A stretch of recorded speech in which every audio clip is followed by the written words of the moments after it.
Hi guys, as promised, I'm gonna show you how to make the sauce to dip with the chicken in my previous video.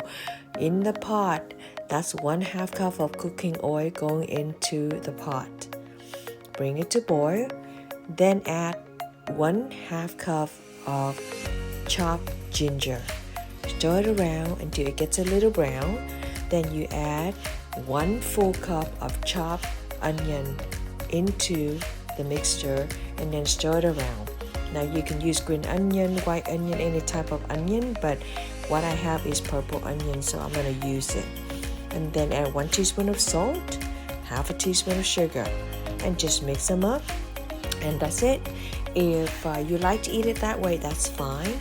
But for me, I add in 1/4 cup of light soy sauce to give it color. And that's it.